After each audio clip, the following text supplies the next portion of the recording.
Hello, everyone, and welcome to Dice Roll, the queerest Pathfinder podcast on our planet, where it's the hard questions like, is owlbear meat healthy to consume?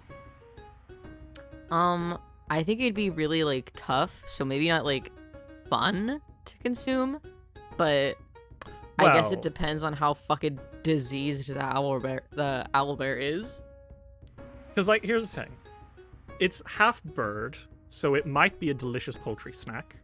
I don't think it's made of white meat. That's true. I think that is, because most of it is bear. Mm-hmm. Which leads me to my next question. I don't think it really matters if the owlbear meat is chewy or tough in that case. I think the problem is, does the owlbear have trichinosis then?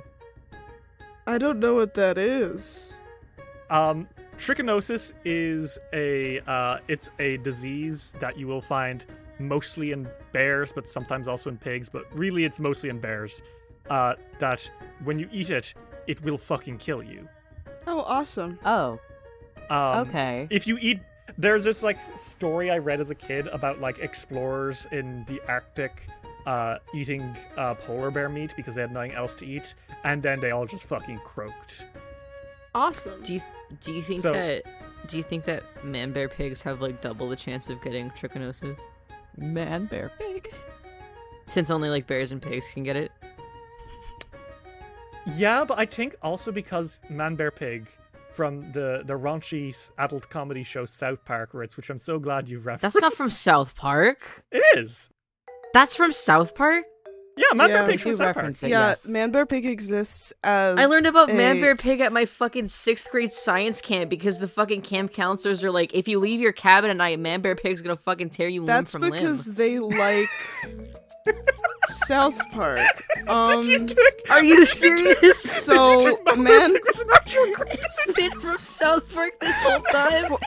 For context, Man Bear Pig exists as, the guys who made South Park used to not believe in climate change, so Man Bear Pig was what they said that climate change was as a joke because they didn't really believe. Yeah, Al Gore's the one who tells them, I think. Yes. I'm on Wikipedia, I don't know. Yeah, that's it. Yeah, it was the Al Gore bit. Man Bear Pig is literally from... Did you think South all this Park. time it was an actual cryptid? Well... I'll take that as confirmation.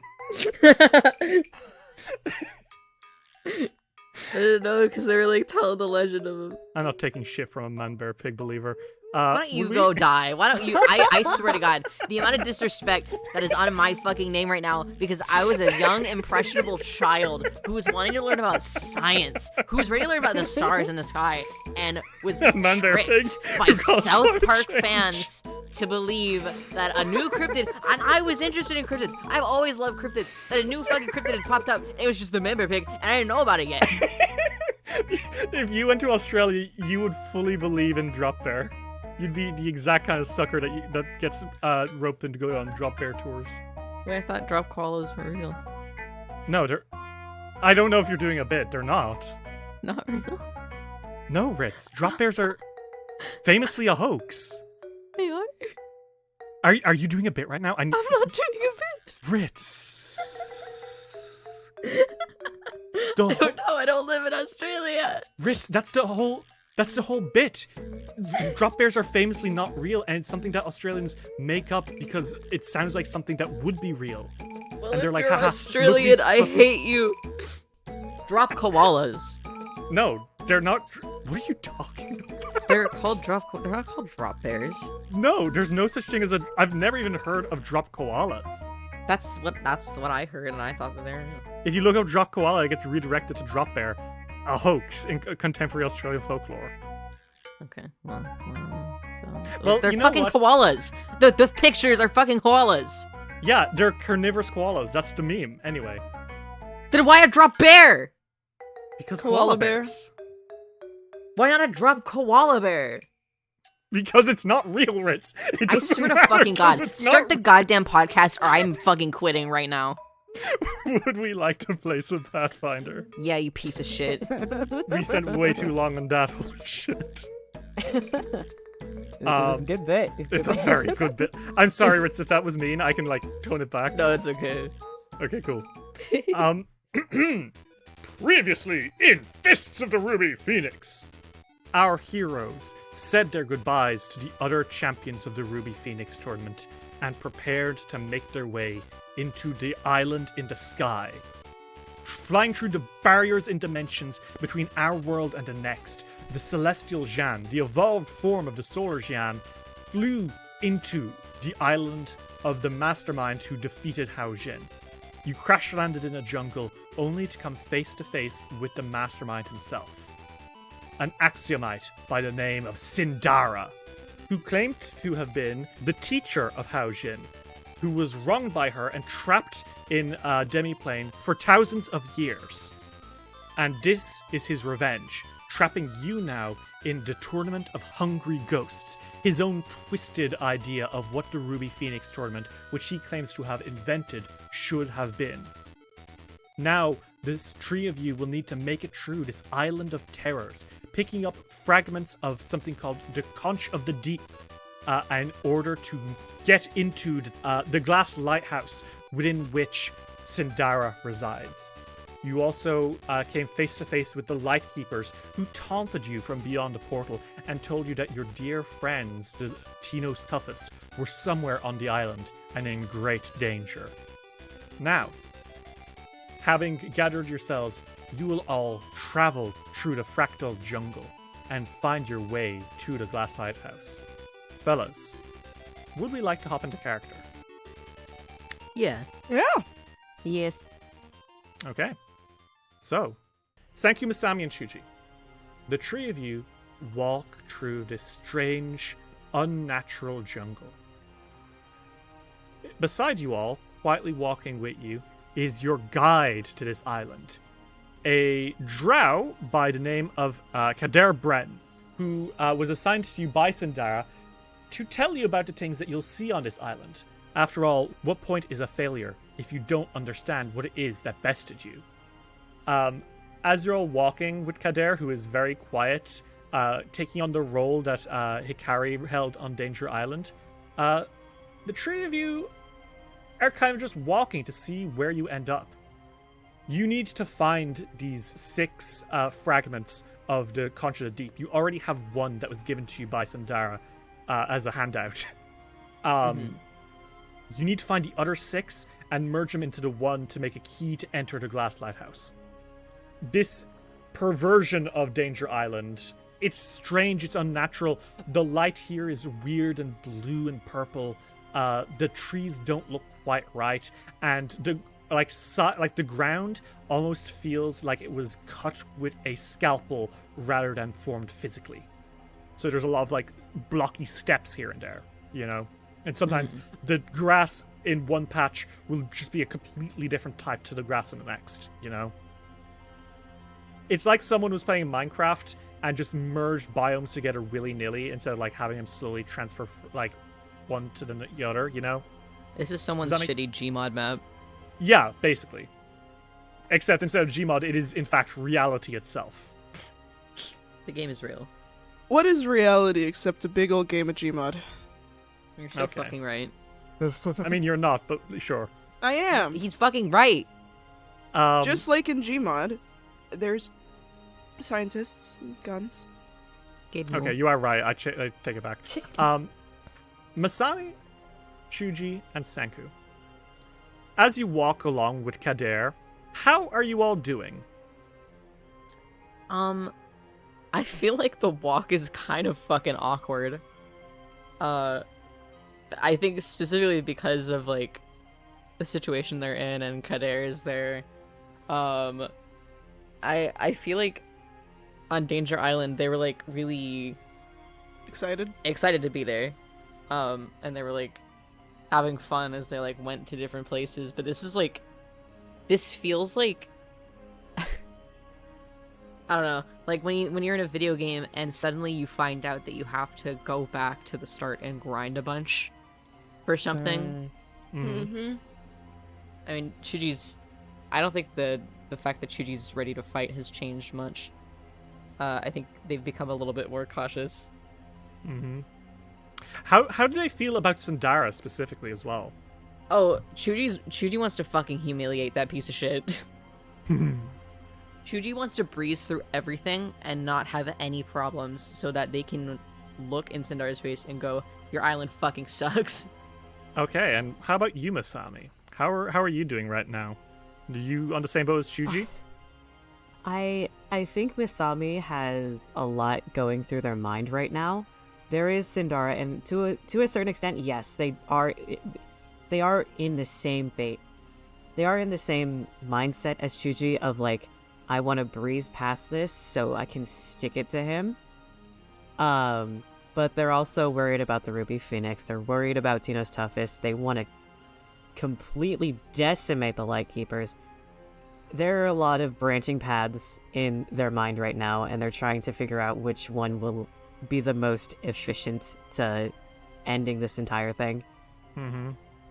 And how did they feel about Syndara themselves? Well, that he's a massive cunt, first of all. And they did mean what they said. They said last time of like, there is likely a reason why she did that to you, and honestly, the fact that you weren't even in the picture anyway is probably a good thing, because you are just vain, cruel, and you care about no one but yourself and your image. Interesting. Very interesting. That's at least the first impression, because they obviously don't have all the information. Because again, they also do remember the Ruby Phoenix saying that she lost her memories when she gained her power. Mm-hmm. Who knows? It's probably nothing. Yeah, sure. It's always nothing with you. It's always nothing with me. Sanku. Mm-hmm. How are you doing as you're tromping through this jungle? How are you feeling? What do you think of Syndara? Like, what is Sanku's mind at right now? Sanku's opinion of Syndara is that he's really mean, and what he's doing is completely ridiculous and unfair, and also hypocritical.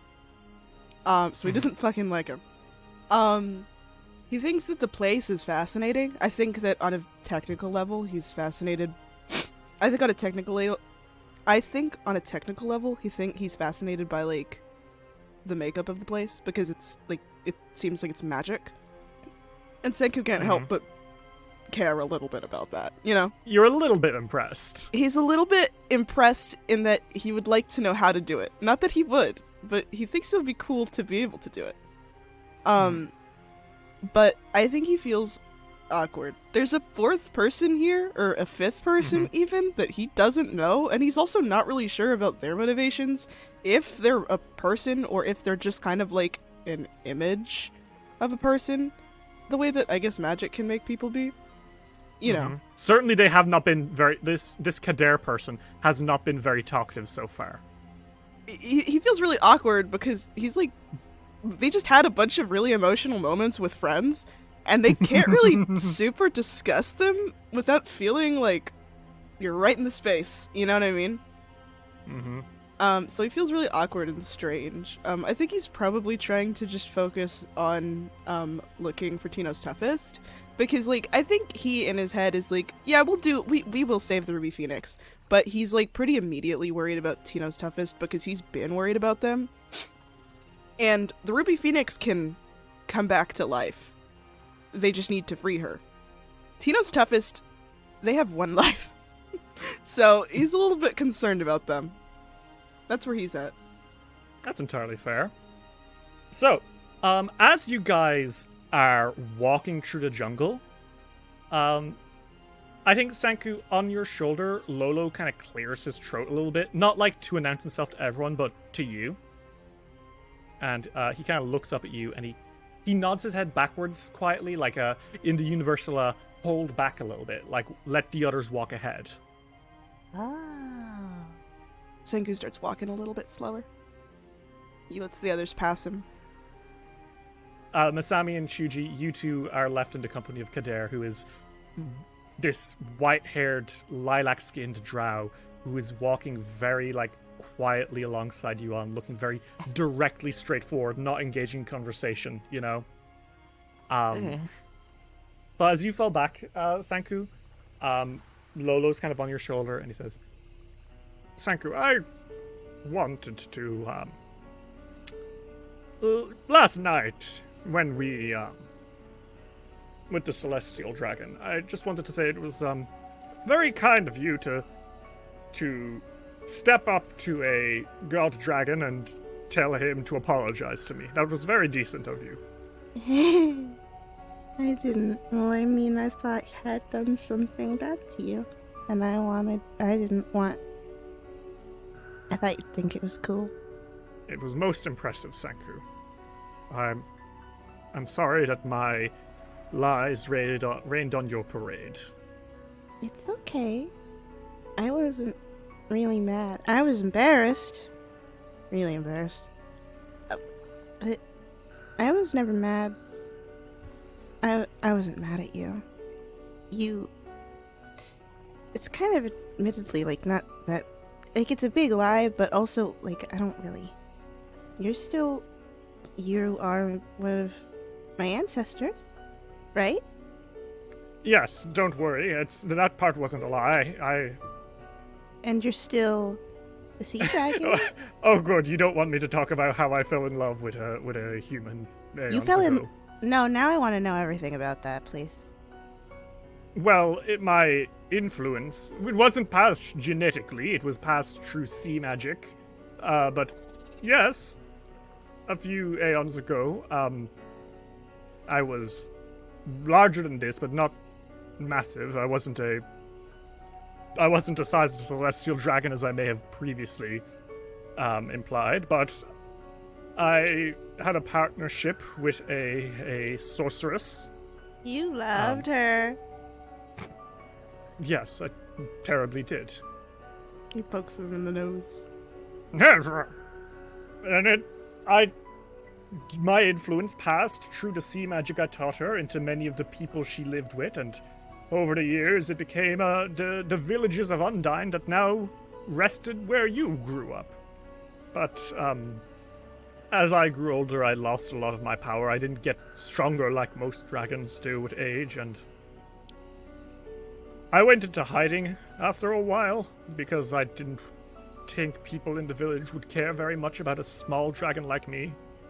They certainly wouldn't believe I was their grandfather.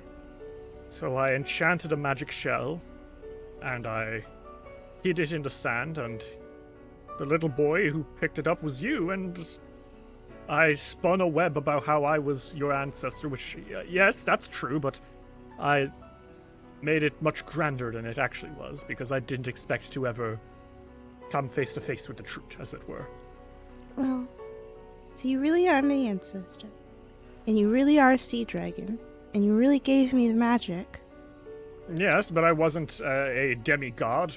I had no followers, I fought no wars, I slew no celestial dragon, and my call to bring you, to train you to be a witch prince, wasn't because I needed revenge, but because I was lonely. And that's not quite as impressive. And I apologize. You wouldn't have needed to lie to me. I was lonely too. I think Lola's eyes are a little watery. My parents, you know what they're like. I was pretty lonely. And I wanted somebody that actually wanted to take care of me. That I could actually look up to. And not just... I they got really intense after I became a witch. But it's not like they weren't like that before. I'm their eldest child. And that's not exactly easy sometimes.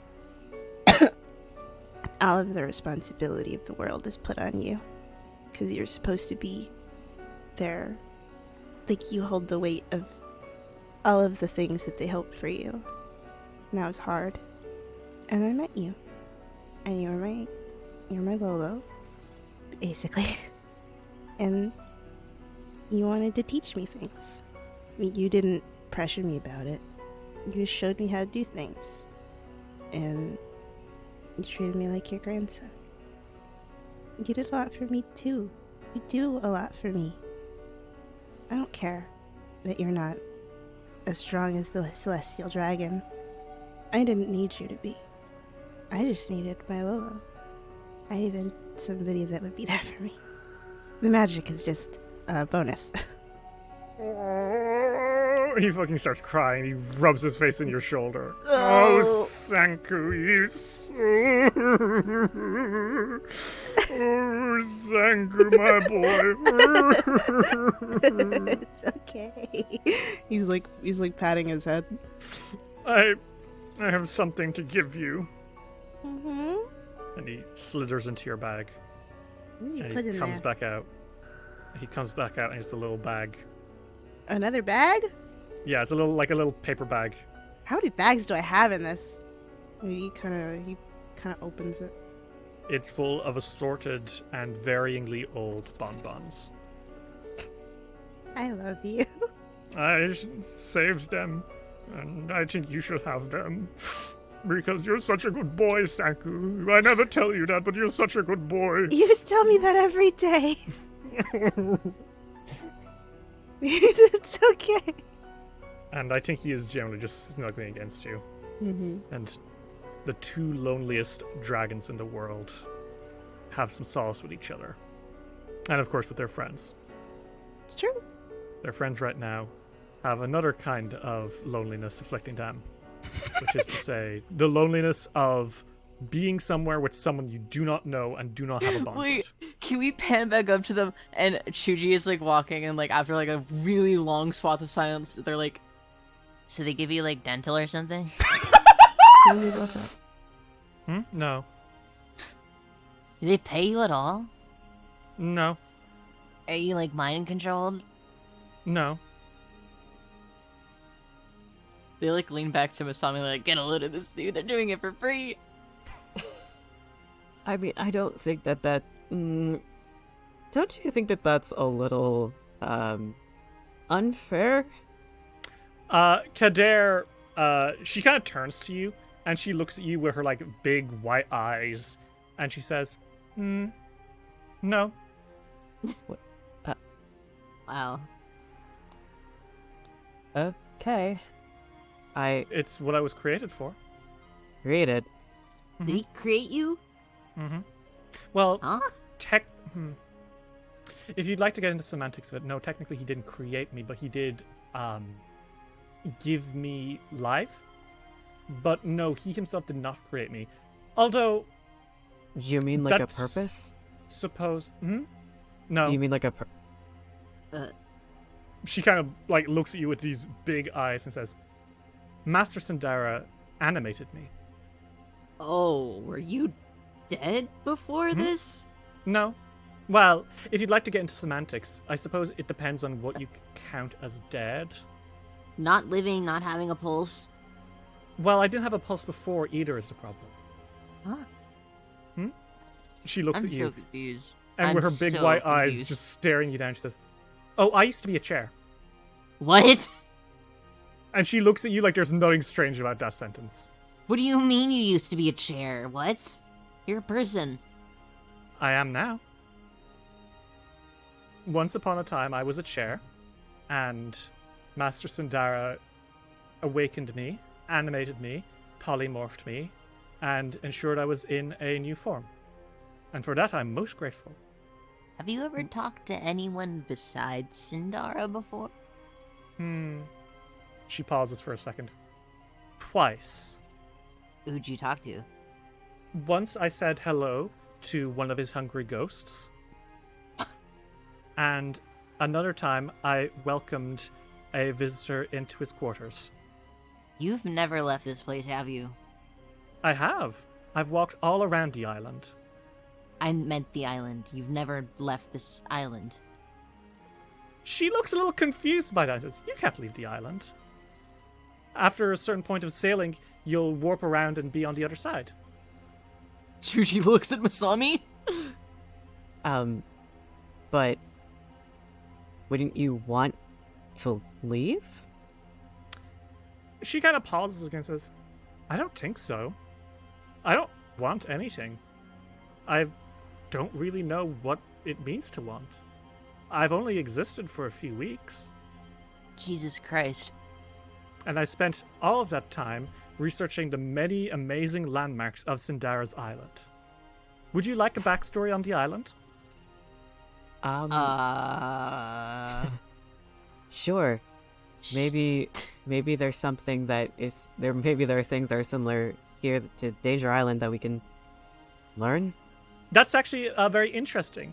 The island that you name as Danger Island, Bunmu, is in fact very similar to this island for many reasons. Mostly because this island, formerly, before it became known as Syndara's Island, was named Amotana, and it was an island next to Bunmu. Oh. It was a small island located in the rain shadow of Bunmu's Mount Haminabu and lashed by waves. It was not even inhabited during the days of the Tamata Empire, instead being seen as primarily as a haunted and desolate island used mostly for rituals related to death. Syndara found himself drawn to the smaller island that lacked the natural blessings of Bunmu, seeing it as a reflection of his own relationship with the scoundrel Hao Jin. He visited the barren place and meditated in its center for several days, drawing planar boundaries around it before his work was complete. With a lurch, he forced Amotana into a demiplane of its own, ripping it from the sea and leaving nothing but an atoll ring to shadow where the island once lay. Wow. Most interesting, right? Something to think about. Yeah. It dawns on you that she did say she didn't know about anywhere outside of this, but also knew all of that, so it's entirely possible she just had all of that memorized. Oh my god, yeah. She just kind of blinks at you with those big white eyes again, and she smiles. And it's a very it's not a smile that feels natural, you know? It's like someone looking in a book saying, a smile, and then doing that. I feel so fucking bad for her. They just smile vacantly back at you. Says, if there's anything else I can do to help you, please let me know. I'm full of many facts. That's great. I can tell you all about cicadas. That's my favorite. No, that'll be fine. The cicadas are a superfamily of the Cicadeae of insects of the order Hemiptera. They're in the suborder of Ochidernerca, along with smaller jumping bugs such as leafhoppers and froghoppers. The superfamily is divided into two families, the Tetragarcidae and the Cicidae. Wait, with more than please, three hold on. Listen, we just need you to guide us to the next place. I don't like cicadas. She looks genuinely so sad about that. That's the most emotion you've seen on her this entire time. You say you don't like cicadas, and it's like you just told a child Santa Claus isn't real, Jesus isn't real, the school to prison pipeline is real. And that, let me tell you all about that. She looks fucking devastated. It's really funny though. And she says, oh. Wait, I'm sorry. I did. Oh fuck. They're cool. We need to I don't think go. cicadas are particularly cold. Cold weather's actually quite dangerous to them. No, I didn't mean temperature-wise. Cool means, like, good. No, it means cold. Okay. Just weird. Not in the literal sense. Cool. Not cool in the literal sense. Just it's a compliment. Slang. She tilts her head at you. It's like, well... Actually, Chuji turns back to Masami and they're like, I don't think she's gonna get this. Well, like you said, you've only been animated for a few weeks. There are some things that you could learn from us as well. Things that are outside of this island. And things She like getting blinks. paid for your work. I don't know what pay is. Money. It's compensation for all the work that you do. Like the barter system that Master Syndara invented with the mercenaries he hired. Yes. Can you tell us more about that? Master Syndara hired many mercenaries with the intent of killing you all. How And many great. mercenaries other than the Lightkeepers? the Lightkeepers are not mercenaries. Oh. What do you mean? They're in it for fun. Of course they are. What the fuck, man? You know what? I don't expect anything less from them. And I think it's at this point she suddenly stops and then turns like 90 degrees to the right and then walks forward and says, we've arrived. Okay. She has walked ahead. You guys have a moment to catch up with each other. Senku walks up to them and is like, oh, hey, sorry, I was talking to Lolo. Hey.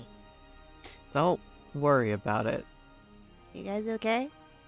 I kind of overheard you having a riveting conversation. Well, How about the cicadas? Well, there was that, and we also figured out that she was a chair before she was a drow. Yeah. What? She got awakened and polymorphed. Oh, of course.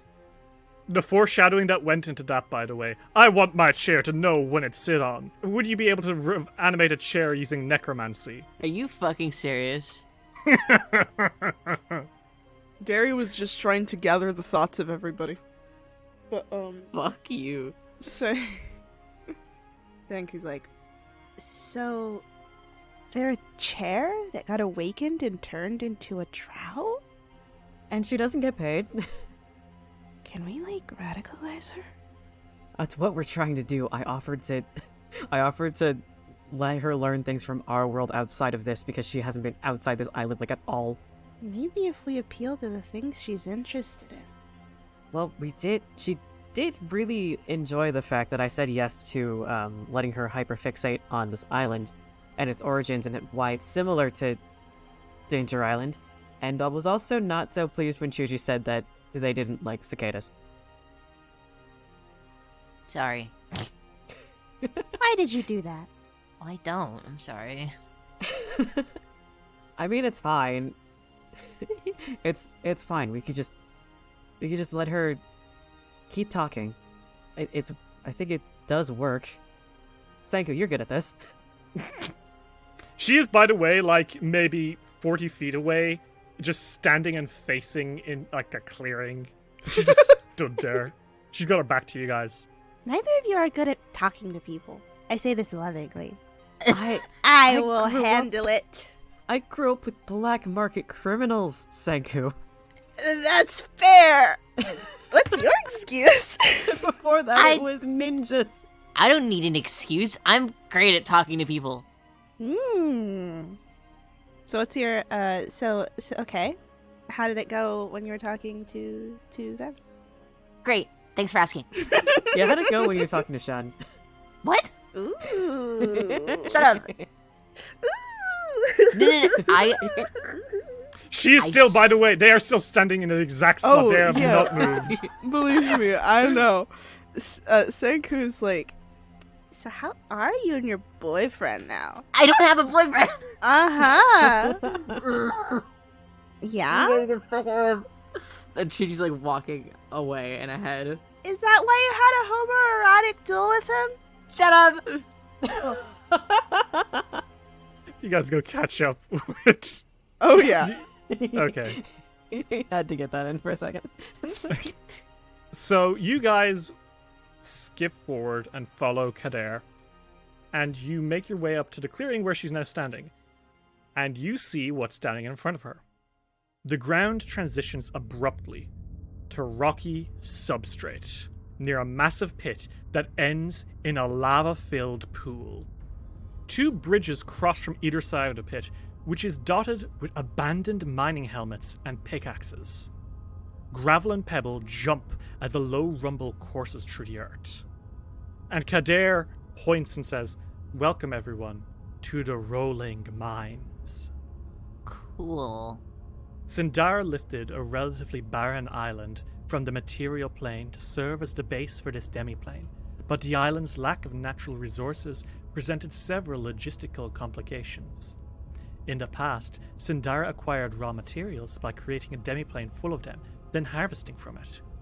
However, his desire to explore the outside world, and with it, things he did not create himself, for the first time in millennia, led him to instead locate a rich vein of ore and rare minerals in Hongal to the north of Tiansha that only had just begun to be mined.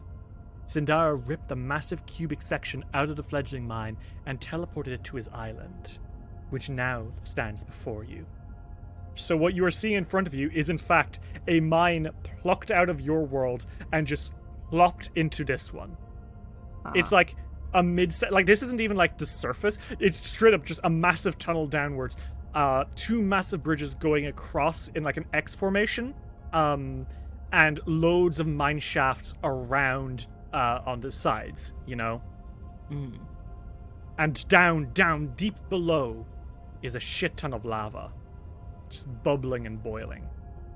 Kader bows a little bit and says, "Within the rolling mines, you will find the second Conch of the Deep." In there? They nod a little bit. As she's saying this, there's like another rumble. And like some of the rocks near your feet kind of hop up and down on the floor, like something is shaking them. A weird noise echoes through the tunnels. What is that? The heck? That's the hungry ghost of the mines. You hungry ghost? Syndara's champion. Oh. His... Okay. Sure. Well, if they're just waiting down there, might as well go get him. Yeah. I agree. And Kader sits down on the floor. Are you Go gonna wait ahead, here? yeah, wait up here. Yes. I would be crushed immediately. Yeah, please stay safe. I will. That is why I'm sitting. Awesome. We'll be right back. Do you need to... You're a person. Do you have food? Are you okay? Yes, I have food. Okay, good. We'll be back. Wait here. She nods. So what do you guys do? Do you descend down this like half, like just again plucked out of another place entirely mine? Do you make your way down onto those bridges crisscrossing? How do you go? A lot of this mine is flooded with lava at the bottom, so you gotta be careful. Sorry, I love the idea of a mine being taken from somewhere. Imagine you're about to fucking go down and do your job, and suddenly it's fucking Well, gone. time to go to work. What the fuck? How did this happen? Who stole our mine? Pretty good. I mean, right down the entrance, I guess. Okay, well, there's no entrance. It's literally a massive pit with a mine around the walls. Okay, I mean, fuck. Down the side that's... Do you jump Best down to onto one of the land bridges in- below?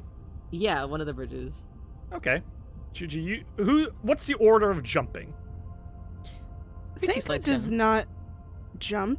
He flies down on his staff because he is a smart cookie.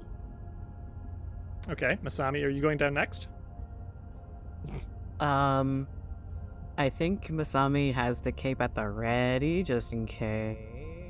I think they're probably going to use the cape, just in case. Okay. Well, you guys all hop down. It's like maybe 40 feet below you, this bridge. So, I mean, for level 20 heroes, it's not a challenge, you know? You're not level 20 yet, but, you know. But I will say, you hear that noise getting louder. Okay. It's a rumbling, Gross. and it's getting louder. It's Uh-huh. getting louder. Okay. Do you all want to roll perception to see if you can see where it's coming from? Yeah. Yeah. Okay. So you all rolled a 36, a 37, and a 39. Pretty good.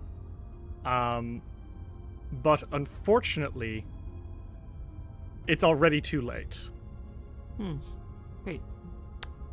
Because it rolled a nat 20. And fellas, it comes from behind you. Okay. Great. And you are immediately crushed. Uh. Something massive and heavy comes from behind you, hits you all in the back, and crushes you all. And then it keeps going. And we all die. Well, let's see. Let's see if you all die. Does a 36 hit any of you? No. No? No. No. I don't think so. We should all Okay. be at least like 40 plus. Cool. Yeah, So all of doesn't you, it? despite being caught completely off guard, all suddenly lunge to the side. Like you hear it coming behind you, and you all gasp and like jump to the side, and you see what almost killed you. Uh-huh. What rolls past you, and I say roll because it rolls, is a giant ball.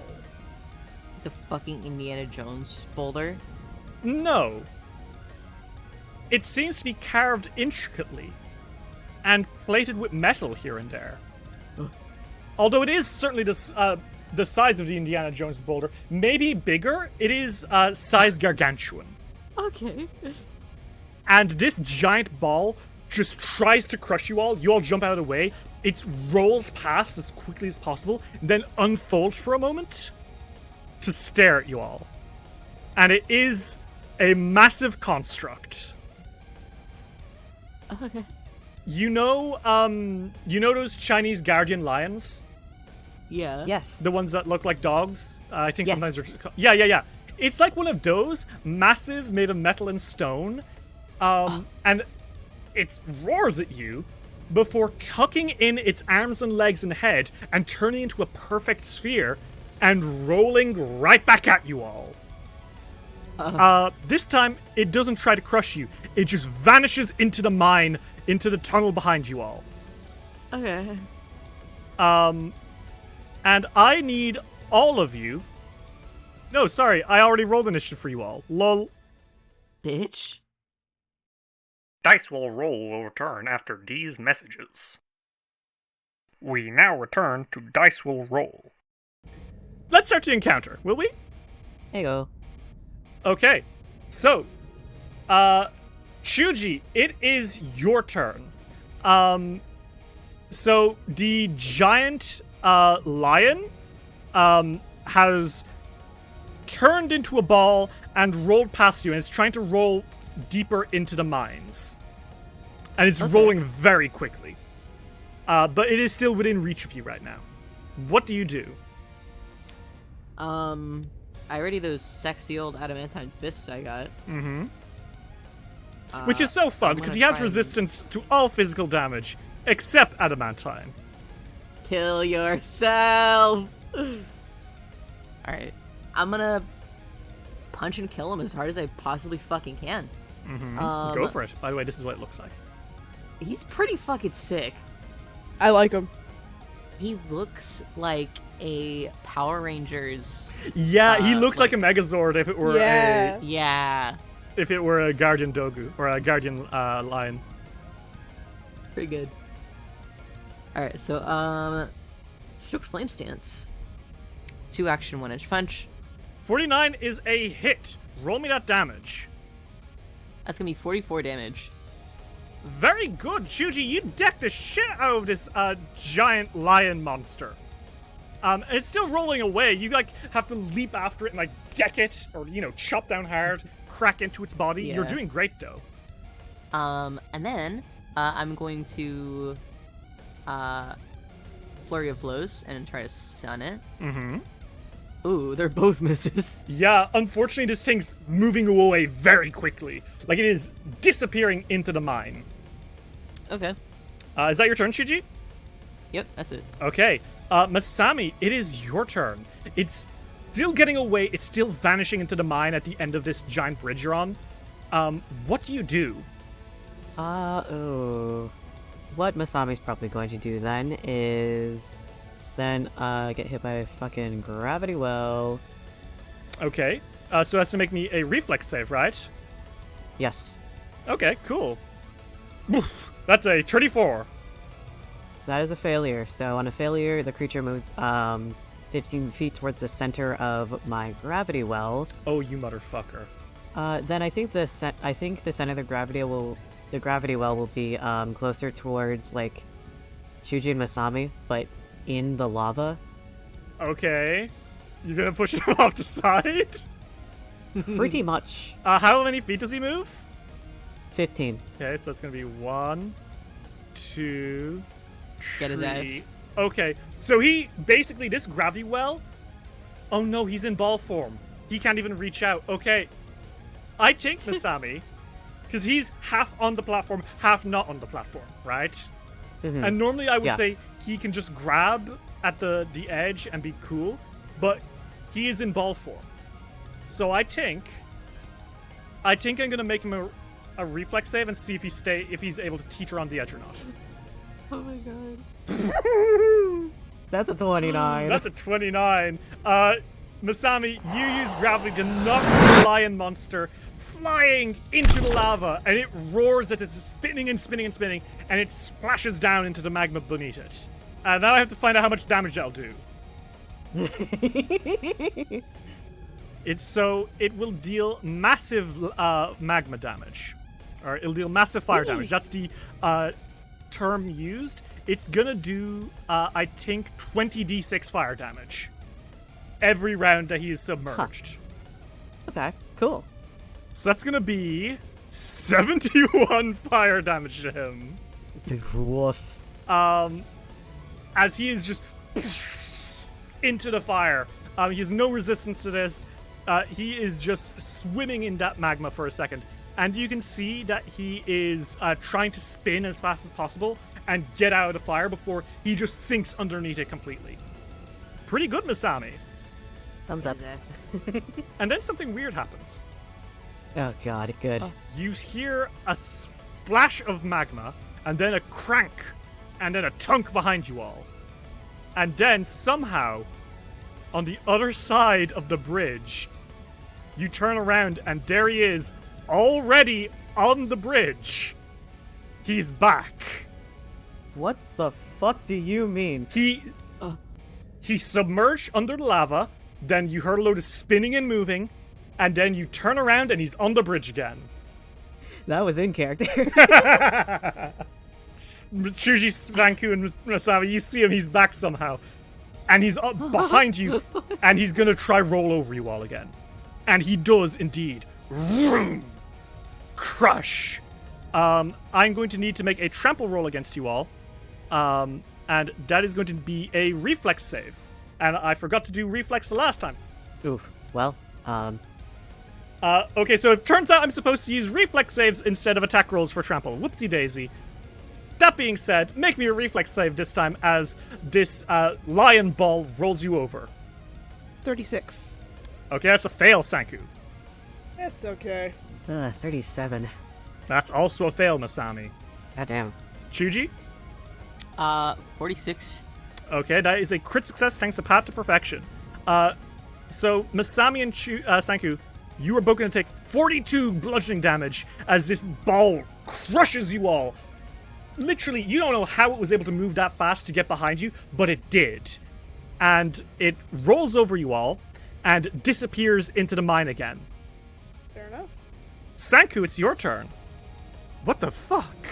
I don't want to deal with this today. What if I did use my 10th level spell? You're gonna use the 10th level spell, the big boy.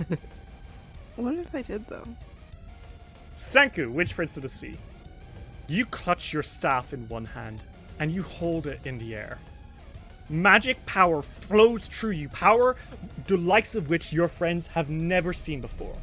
Lolo Sadagat's eyes glow white as he channels his magic through you as well, and you push past what is possible. You break the 9 levels of magic and bring out a 10th.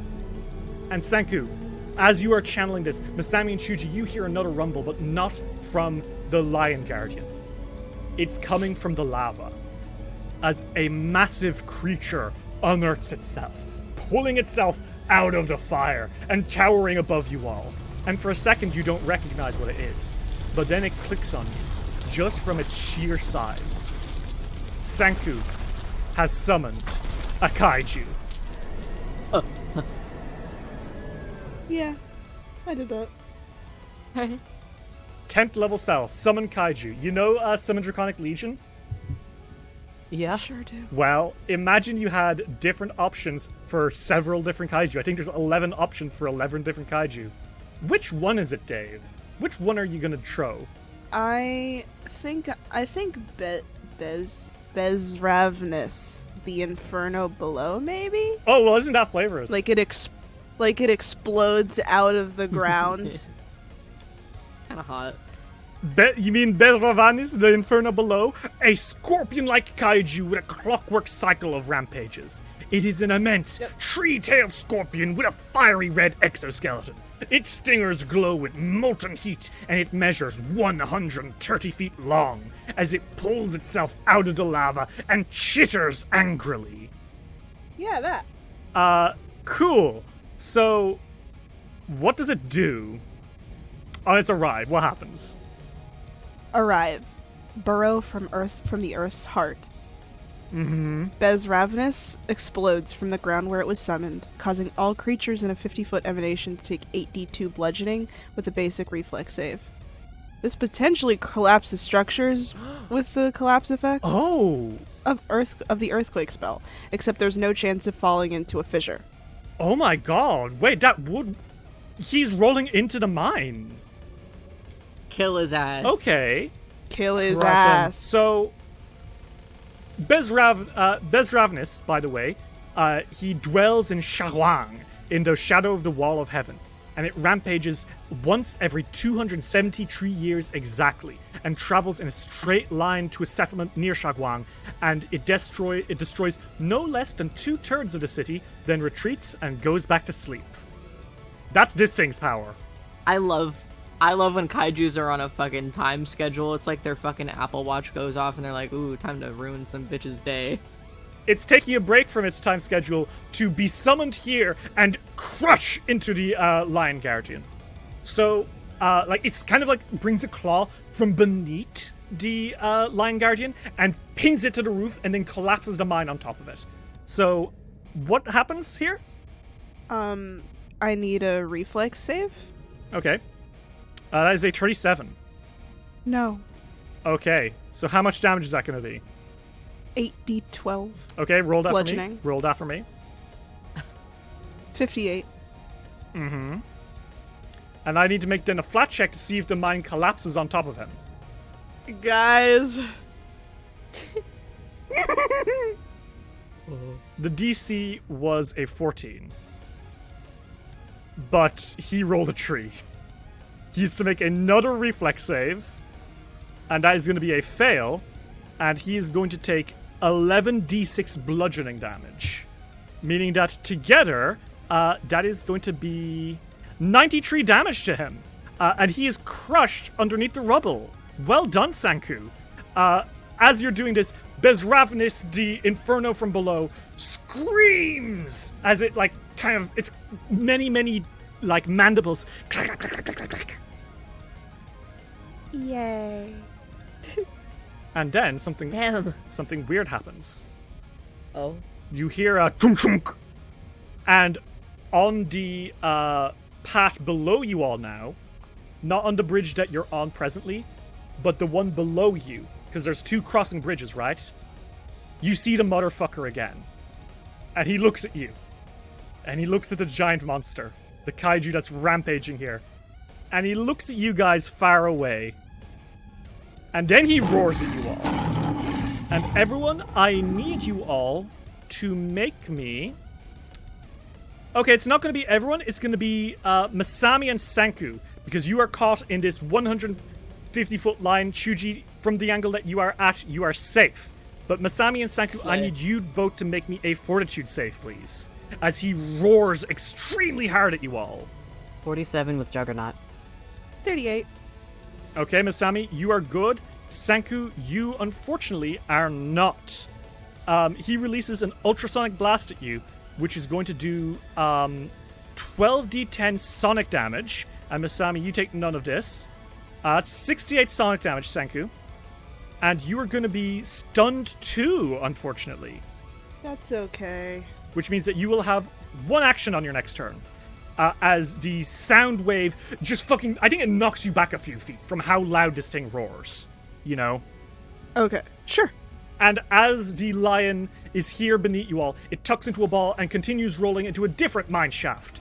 You have no idea how he's moving this fast and escaping all your precarious traps. Chuji, it's your turn.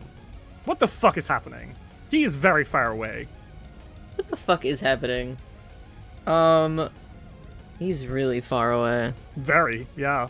Right now, he is, as the crow flies, 125 feet. He's also down below you all. I am so fucking fast is the thing. My move speed is 60 feet. Really fast. You'd be able to get up to him in 2 actions, yeah. Yeah, sure. Chuji runs over, and starts beating the shit out of this dude. I'm gonna run up to him, and because I want to kill his fucking ass, Mm-hmm. I'm gonna use Affinity Ablaze. Affinity Also- Ablaze. Okay. Who you see as you're running towards them, everything slow down for a second, and you think of your friends, the friends that fought to get you this far. Who is it that you're focusing on right now? Arms of Balance. I want that extra damage. Shuji, as you're running, suddenly you see something. Appearing to your side, arms folded, is Bhavana Watergase. And she's like ghostly and see-through, and she is completely colored in blue. And she says, "Come on, Shuji. I know that you prefer to focus on might over mysticism, but let's channel your ki." And she starts moving her hands a little bit. And as she does, so too, appearing from behind her, Raunak, Bumat, and Sunita. All four of them dance alongside with you as you throw that punch, and your hands light up with energy as you throw it, and your heart glows. What kind of energy are you throwing at this motherfucker? It can be fire, cold, acid, or electricity damage, and your strikes will do 2d6 extra damage of this type for 1 minute. Yeah, let's do electric. Okay, cool. Shuji, your fist sparks up with lightning as you bring up a storm. Punch this motherfucker. Kill him. 50 and 41. Both of those are gonna be hits right now. Okay, cool. So roll me that damage and add 2d6 to both hits. Okay. Holy shit, that's 70 damage and roll me 46. 4 and 10. 84 damage total, Chuchi. Holy shit! Fuck this guy. And he has to make a fortitude save to see if Stunning Fist will defeat him, right? Yes. Give me that fortitude save. Okay, Chuji, that is going to be a 50. That's a crit success. He is not stunned. He is, in fact, you Fuck propel you. him further into the mines. But he's almost Fuck destroyed. you. He is almost dead, and I'm still really fast. You're as fast as fuck is the problem. Masami, it is your turn. You can see that Chuji is a long way away, fighting to fuck out of this Lion Guardian ball. And you can see that they have Affinity Ablazed. What do you do? Oh, well, there's no way that they can really there's no way they can really get to it in time, I don't think. No, it's very far away and it moves very quickly. It's extremely far away. So, instead, we are just going to do a little spell. One of the spells from their staff that's infused on their sword. Mm-hmm. It's gonna be Fireball. Okay, sure. Go for it. So it has to make a reflex save, right? Yep, That's going to be a 43. That's a success. that is a success. So the damage is half of 60, so 30 damage. Okay, very nice, Masami. You can tell that this thing is barely holding on. Like, it is almost falling apart. Last thing I'm gonna do then is a magic missile, one action. Go for it. So you will automatically do damage as you shoot these missiles out of your out of your staff, out of your sword, into this motherfucker. Okay, so then it's 8, 9, 10, 11 damage. Okay, 11 damage, Masami, as you kind of poke at it with a follow-up attack from your staff. And you can see literally a still breeze will kill this thing now. It is rolling away as fast as it can from Chuji, but woof. Just sneeze on it, Chuchi. And Chuji, now might be your chance to, because it's rolling away. Do you want to make me a stand still? Stand still. Damn! Unfortunately, Chuji, that is a miss. It rolls away into the darkness. And you want to know what the most fucked up thing is? What? You hear it again. As it explodes from out the fucking collapsed mine behind Masami and Sanku.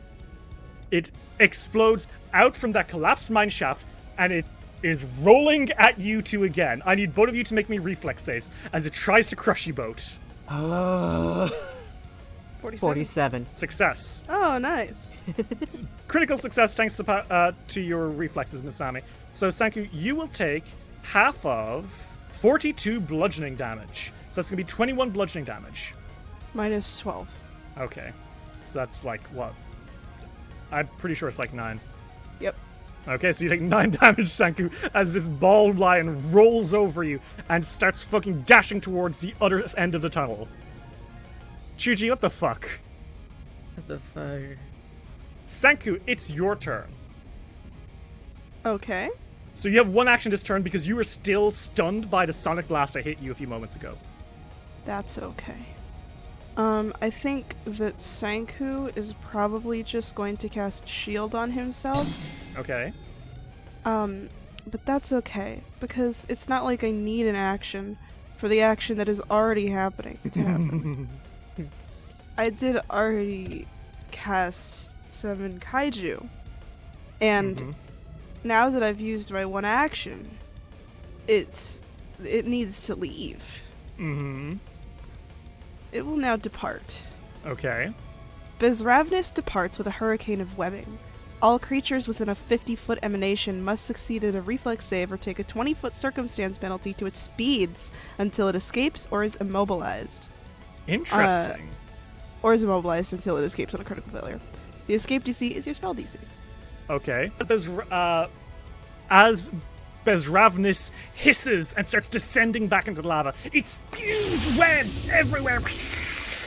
And that is going to blast into the terrible lion. That's going to be a reflex save, right? I believe so. Oh, yeah. dear. That is a 29. Mine is a 40. So that's a crit fail. He is immobilized. Webs splatter into this thing, nailing him down, and finally he won't be able to roll away anymore. Thank goodness. Nice. Shuji, it's your turn. At last. A target just for you. A target just for you. For me. He is on the bridge above you, so you'll need to jump up there. I'm so good at jumping, though. You're very good at jumping is the problem. Do you want to make me a light roll to just fucking lunge over there? Yeah, I would. 36. That'll do it. Shuji, you're Alright, really so- good at jumping. You 100% leap from one platform to the next. Oh god. Oh god. Into the lava. Actually, I just No. realized how dangerous that could have been, bud. Yeah. Could have been bad, but you know what? Shuji, you land in front of the Lion Guardian. What do? I kick him. Okay, kick the fuck out of him. You've one action left, yeah. I'm in Dragon Stance now because I like it. Kick the hell out of it. Kick him. I fucking kick the fuck out of him. Flurry of blows. 42 and 46. Both of those are hits. Roll me that damage. I sneezed 2 times. 29, 34. 29, 34, and roll me 46 as your key is energized by your affinity ablaze. That is 13. Okay, so that's going to be 29 plus 34 plus 13. 76 damage. Shichuji, how do you do this? I think that this thing's already kind of beat to hell. And so I think Chuji just finds the most, like, cracked bits of its, like, metal exterior, and just wails on them, until they literally reach their fist through its body and fucking crumble whatever the fuck's inside. Hell yeah. I mean, you fucking do that. Absolutely. It's amazing. It's incredible. You're doing great, sweetie. You destroy this beast. And as you do so, you hear a rumbling. And you look back to where you were moments ago on the lower bridge. And you see rolling out across it, it's the Lion Guardian, baby. This entire time, this whole time, you were fighting 2 of them. Oh my fucking god. Well, okay. The one that fell into the lava stayed in the lava. The one that rolled up from behind you was a new one. The one that got trapped in the rocks stayed trapped under the rocks until it burst out. Bitch! They were just swapping places over and over again, and they were moving so fast you couldn't notice until literally after you've destroyed one. They were fucking tag teaming us? They were tag teaming the hell out of you both. Pieces of shit. This one is going to roll and leap onto the from the bottom thing onto the top one, and then it is going to release an ultrasonic blast. Actually, no, it can't, because that's the one that already made an ultrasonic gasp. Whatever. Point is, it's going for you, Chuji. It just rolls towards you, not trampling. It just rolls up to you, and it tries to headbutt you. Okay. And Chuji, that is a 48. 48? That hits me. Yep, well, that's gonna be 39 bludgeoning damage as he bonks you over the back of the head. Ow. And that is gonna be its turn. It had to run, it had to turn and run again, and then it had to headbutt. And this one is the one you were punching the hell out of earlier. It's the one that looks like it's gonna fall apart with a single sneeze. Masami, it's your turn. God damn it. You know what? Fuck these guys. Give me a reflex save, chain lightning. Oh my god, you really said fuck him to hell. He needs to get a crit success to to survive this, he needs to get a crit success. And what's he roll? A 29! That is... Oh my god, wait, is that a crit fail? Is that a crit fail? Is that a crit fail? What's my DCs again? 39 is my... Hey, Derry. Hey, Derry, that's a crit fail. So he has 19 HP. How much damage you do to him? Out of 52 damage? You electrocute the fuck out of these guys. Their boat turned to rubbly dust on the floor. And they have been knocked KO. And by KO, I mean dead as hell. They're dead as fuck. Sami's like, I've had enough of this. And you guys are left in peace. Where is it? Where's the bit of the key? Well, actually, now that you mention it, Chuji, the Conch of the Deep Shell, you find it in the fragments of one of these guys. It looks like it was in his forehead. Hmm. You know, if you had stopped to spend an action to make a perception check, you would have noticed that earlier. Well, why the fuck would I do that when I could just kill it and roll perception when it's dead? Masami and Sanku, the two of you, I actually think you guys came out fairly unscathed out of that. I think Sanku took a little bit of an ouchie, and same for you, Masami. Chuji, you took no ouchie. Pretty much no ouchie, yeah. You have the fragment, and Lolo's on your shoulder, Sanku, and he looks at the rest of you and says, "Did you all see that, everyone? Did you see Sanku summoning Bezravenus, the Inferno below?" Now, holy shit, what was that? I learned a new spell. I kept it a secret because I thought it'd be fun to do it like that. I wanted to surprise you with something cool. Oh, you fucking surprised me. He's not the only one I can summon either. There are more. Lots more, actually. Huh. I think that as soon as Chuji like pulls out the like little conch shell bit, they're like, "Wow, that was super easy, so easy." And they're like cupping their hand like to the sky as if like he can like hear them. Chuji, I will say that the Conch of the Deep is very hot in your hand, and it seems to be like shaking a little bit in your hand, Oh, like it's trying to move somewhere. towards the other part of it that we have. Maybe. Who has the? Did I take it or did someone else take it? I think, Juju, you have it. Okay, then Chuji takes out the little bit that they got at the start. Okay. And just like that, it kind of magnetizes together and cracks into one piece. And the weird iridescent colors in it swirl. And you can see that there's something happening in the shell. Like moving pictures, sounds. There's something, you're being shown something. Oh? What do you do? Do you call the others over? Because you're gonna see something, it looks like. Yeah, Chuji runs over with like the bits of conch. And they're like, "Hey, look.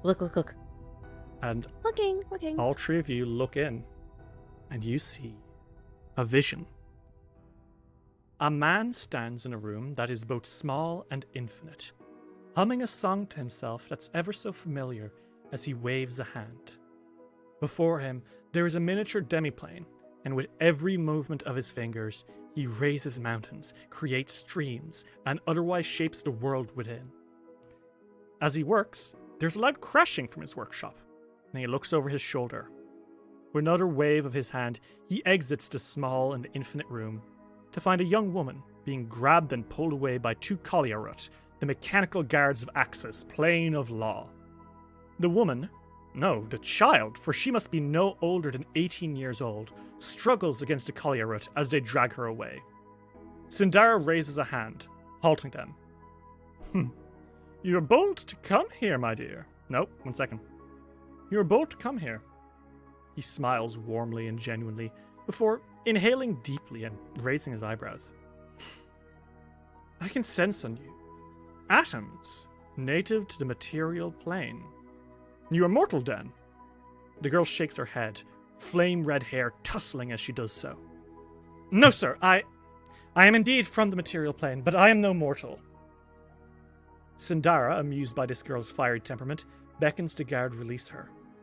Oh, now that is unusual. Why have you come here, then? The girl smiles sheepishly. Sir, you are Syndara. Syndara the sculptor. Architect of worlds, are you not? Syndara, flattered to be recognized, smiles and nods. That I am. And you are? My name is Haojin. I hail from Tiansha in Galarian. Hundreds of years ago, you created a demiplane to house those displaced by a terrible earthquake, and then built them new homes with nothing but your magic. Later, you created a realm to contain a terrible demon that had emerged in the middle of Chandango, saving thousands of lives. Your planar magic is incredible, sir. Syndara paces through his workshop, an eyebrow raised. Tasks I did not take credit for. Yes, I did do those things. It is surprising that anyone of your realm would know. Haojin smiles, and there's an energy behind that smile that those that know her in the present might not recognize. It's youthful and inspired, like she's doing something for the first time. Sir, you've saved many people with your incredible magic. I recently found I've got magic in my blood far greater than any in my world know how to train. I want to put my magic to good use. She looks up at Syndara, eyes wide open. I want to do like you do, sir. I need a teacher, and I want to be able to use my magic to help people. Syndara looks down at this human girl, panting and scuffed from her run-in with the Colliarot. He hesitates for a moment, imagining him as a great teacher and her as his exceptional student. If she was able to uncover secrets like his intervention in Galarian, get here to the realm of Axis, and get as far as his own workshop, well then, perhaps there would be some merit to taking her on as a student, perhaps. And with that, the conch shells fade. What do you guys do? Wow. Huh. That was her. Yeah. It's so weird to hear her young. Yeah, really. It looks like these shells are gonna show us more of their memories together. Oh. Maybe we'll understand more about what happened. Maybe. Hopefully. I hope so too, because something just doesn't add up with either of their stories. Yeah, I think if we see the memories rather than have them be told to us, we'll probably be able to understand better because we don't have their biases. Either of them. Syndara included. I think so too. Yeah. One step closer to the truth. We'll see. Why don't we go make sure that our friend hasn't gotten hurt or anything? Yeah. I feel a little nervous leaving her alone. Senku, while they're walking out, is casts life boost on himself so that he heals. He's glowing for a little bit. Mm-hmm. As you're leaving, something catches your eye, Masami. Okay. There's a little box on the way out. Like, you know, the kind that miners put stuff in? Masami, I think, goes over just to take a peek. You're curious? Holy shit. Holy shit. Yeah? You're rich. You are rich. You are rich. You are rich. Okay. Masami.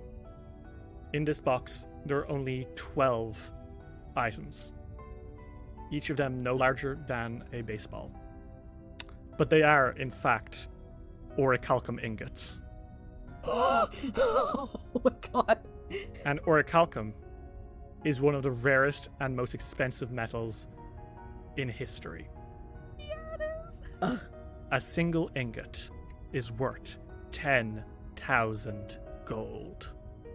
Guys, There's 12. Yeah? come over here. Yeah, what's up? Yeah, what's up? Orichalcum. Okay. There's 4 for each of us. No fucking way. Hey, everyone, Absolutely. look! They're imprinted. Look, each of them has one of the zodiac symbols on them. Oh. This one has a dog on it. Lola says happily. Wow. Perhaps we ought to keep them. Well, 10,000 gold each. 40,000 gold for each of you. well, the money that we get from selling these. Hush now, Sanku. Do you really believe we'll find a merchant on this forsaken island? When we get out. When we get off of the fucking island. But it won't be in the podcast, so it won't matter. Who cares? Sanku's like, I mean, well, we could keep them for now and sell them later. I was thinking about how much that would be able to help Balam Village. I think Lolo's eyes widen and says, that is true. 40,000 gold for you, Sanku. That could buy... Well, that could seriously help out Balam Village, couldn't it? And it could buy a lot of candy. Quickly, Sanku, check your 4. Okay. You're excited. Yes, I am. You can keep the bag of bonbons, Lolo. No, that's for you. Do you guys want to share out these orichalcum ingots? Yeah. Mm-hmm. Okay, so that's going to be 4 to each of you. Will each of you take 4? Actually, I think I can... No, yeah. No, okay. You'll have to do it yourselves. It was at this precise moment that Derry accidentally transferred all of the items from the bag of each of the player characters into a single chest. Oh shit! Oh my god! No! What'd you do? I put all of your items into... No!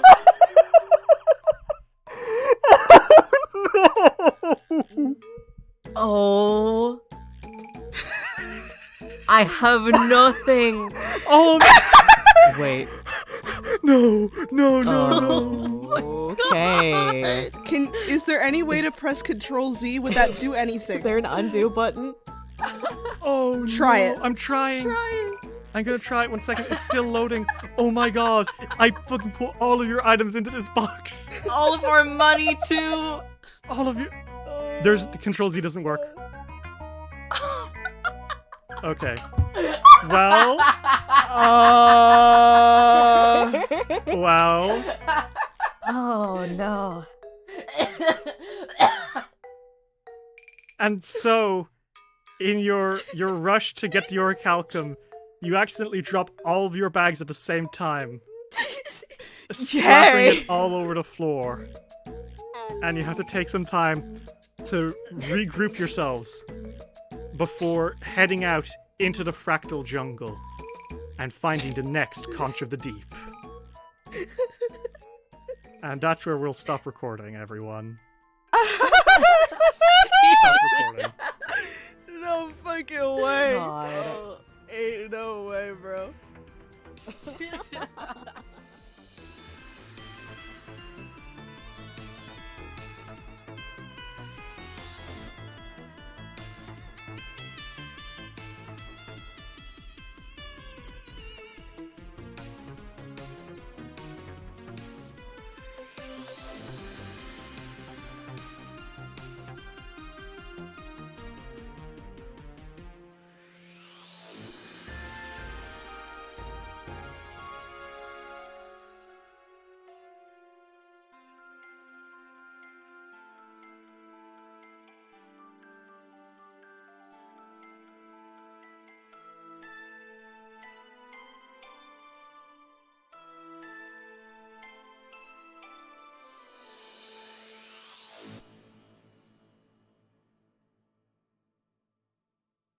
This episode of Dice Will Roll would not have been possible without the support of our patrons. Phoebe Jeebies, Daisy Gilliam, Lux Rexus, Rag, Baron Stormcrow, Sam Stryker, Tony Saunders, Mita, Arave, Varia and the Girls, GP Dora, Marshmallowberry, Ferric Vulcan, Luis Loza, Aries, Alexander Criswell, May Cohen, Skylee, Kendra West, Jinly Trick, Transgirl Trish, Platonic, Bal Punyon, Joanna Catman, Matthew Wilson Krasovich, Tillen Shark, Glitch HD, Jace Snooks, Zenith Drums, Torbjorn, Sophie Valera, G Barbera, Luke, Gideon, Sarah B, Seth, Ravona Darkglow, Kira, Lichelo, Gizmo, Matthew, Cass, Fable McElduff, Eva, Chris Lutman, Remty Bright, Lonesome Chunk, Steph, Sean C, Natasha Lumley, Rhiannon C, Ellie, Kane Kendrick, Sky Evangeline, Triceratops, Anna Maria, Jordan, Cynical Spinstress, Emily Laderna, John the Book Hoarder, SS66 Seeker, and Dame Valley the Third. Special thanks to patrons who had cameos in this episode. Kader by Dame Valley the Third. If you'd like to see what you can get for helping us keep it rolling, like our brand new merch club with new stuff sent to your door every 3 months, check out patreon.com/DiceWillRoll today!